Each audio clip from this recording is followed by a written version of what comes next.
Hello again.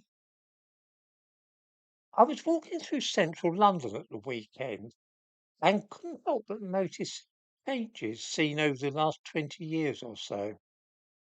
The very architecture of our capital is now shaped by the threat of militant Islam. It's so common now that we hardly even notice it.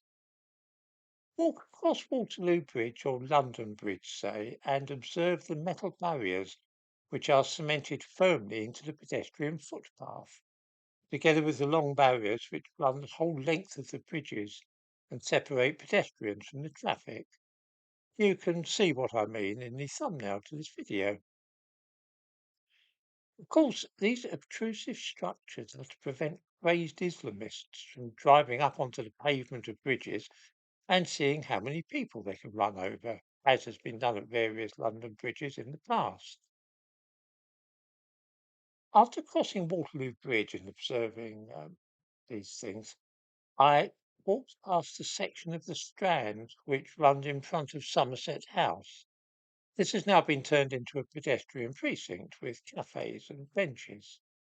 It's obviously a public space now for pedestrians, but a series of stout metal bollards have been installed there, not to prevent motorists accidentally driving into the tables and chairs and running people over, but because such a space is a very tempting target for suicidal Islamists.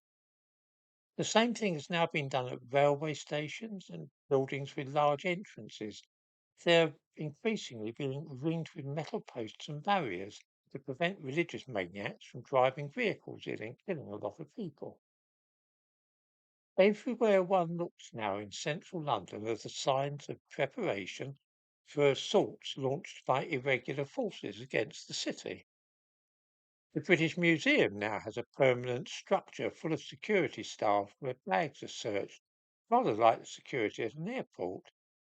This too is part of the defences against Islamist terrorism.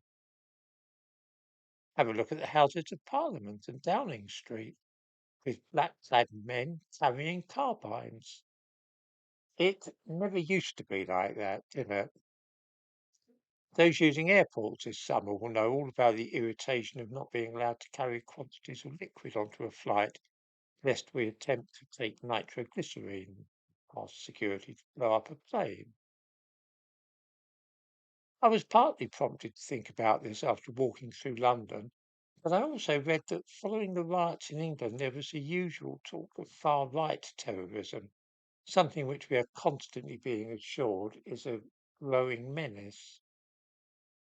The menace is Islamism, and it is a growing threat. So much so that whatever the government or police say about far right terrorism, they are actually battening down the hatches and preparing for attack by the paramilitary forces of militant Islam.